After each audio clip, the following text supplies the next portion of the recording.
Sud Radio, le grand matin week-end, 6h-10h, Maxime Liédo. Il est 7h45 sur Sud Radio et on vous explique ce matin un risque vers une pénurie de médicaments à l'heure de la grève massive des médecins. C'est en tout cas une question qui se pose. Bonjour Caroline Jacquin. Bonjour Monsieur Liédo. Merci beaucoup d'être avec nous ce matin, directrice générale de chez Plafarm France. Une semaine marquée, on l'a vu, par cette mobilisation inédite des médecins libéraux, des hôpitaux débordés, des services d'urgence dépassés, des pharmacies en surcharge. Et cette question qui semble en tout cas être dans tous les esprits, est-ce que nous risquons une pénurie de médicaments dans les prochains jours, dans les prochaines semaines ? Oui, nous risquons des pénuries de médicaments. Et pour la simple raison, la raison que vous évoquez, nous risquons vraiment une pénurie de médicaments. Et c'est pas pour les raisons que vous évoquez, en fait. C'est simplement parce que notre souveraineté européenne est en danger. Et ça, c'est hyper important de le comprendre. Cette pénurie, il nous faut sécuriser à la fois l'approvisionnement de nos médicaments, à savoir la matière première et aussi le produit fini, au niveau européen. Et ça, c'est très important et c'est l'enjeu et c'est mon combat au quotidien. C'est l'engagement de chez Plafarm aujourd'hui, c'est de racheter des produits matures auprès de grands laboratoires. Ces produits matures, c'est quoi ? C'est des produits qui sont éprouvés, qui ont été lancés depuis de nombreuses années, souvent qui ont perdu leur brevet et qui représentent la santé des Français au quotidien. C'est les produits que les Français utilisent tous les jours pour se soigner. Et ça, on aura l'occasion d'y revenir, mais on a bien vu que ces mobilisations sont majoritairement, en tout cas dans la volonté de marquer une opposition au fameux PLFSS, vous savez, c'est le fameux plan de financement de la sécurité sociale dont on a énormément parlé ces derniers jours et ces dernières semaines. Il est vraiment mauvais pour la santé. Pour ceux qui nous écoutent, il y avait un papier ce matin dans la presse qui disait que le gouvernement est, on va dire, très aisément en défense de ses agriculteurs, beaucoup moins de ses médecins, de ses pharmaciens du domaine de la santé. Est-ce que ce PLFSS est mauvais pour nous, soignants ?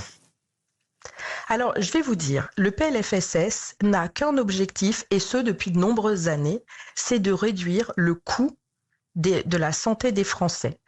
Alors, c'est une chose, et il faut le faire, mais en oubliant complètement quelle stratégie il faut mettre en place pour sécuriser la sécurité des Français et de la santé des Français. Donc on privilégie d'une certaine manière la baisse des prix sans penser au long terme. En fait, aujourd'hui, c'est la case. Oui, je suis complètement d'accord avec vous.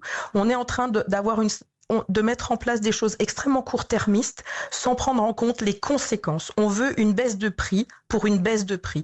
Mais la baisse de prix, de façon ultime, va amener à une baisse de la qualité des soins.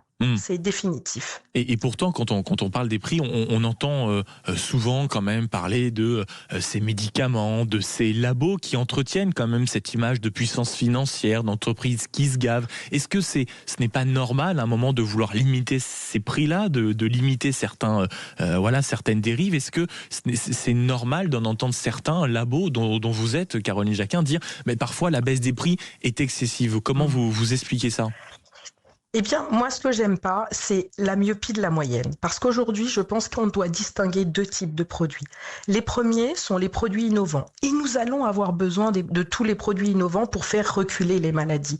Mais en parallèle, vous avez des produits dits matures, des produits qui sont sur le marché depuis de nombreuses années et qui ont subi déjà, depuis de nombreuses années, des baisses de prix. Et qui sont arrivés à un niveau de prix qui sont vraiment très bas. Par exemple, je vais prendre mon exemple. Oui. Chez Plafarm, la moyenne des prix du portefeuille, nous avons 55 produits, c'est environ 5 euros.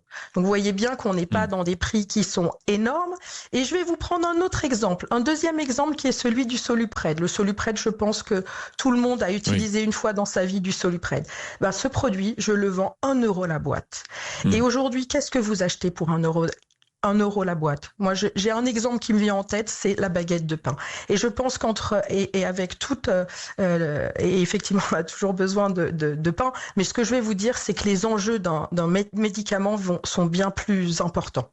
Oui, bien sûr. Mais parlons en toute franchise, puisque vous avez commencé aussi à effleurer le sujet. On a un milieu, vous parlez des prix, et cette baisse de prix, elle se fait souvent, mine de rien, au détriment d'énormément de matières premières ou on va dire, de produits qui sont faits largement à l'étranger. Vous avez évoqué un terme important au début de notre conversation, c'est celui de souveraineté. Est-ce qu'aussi le gouvernement se permet d'avoir des prix aussi bas et que les labos se font aussi des marges aussi sidérantes par moment, même si vous dites qu'il y a des cas où c'est quand même beaucoup plus réglementé, encadré, beaucoup moins indécent que ce qu'on décrit.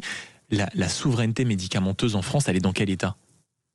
Alors cette souveraineté, elle est là. On a ce qu'on appelle des CMO, des usines qui peuvent produire des médicaments en France et en Europe. Mais il est important de soutenir cette production française et européenne. Cette souveraineté, elle est la clé de voûte. Et plus on va faire des pressions sur des prix, plus on a la tendance de voir la production partir en Asie. On a vu suffisamment aujourd'hui d'industries partir des territoires européens. Je ne citerai que l'industrie automobile par exemple, mais il y en a d'autres, l'industrie textile.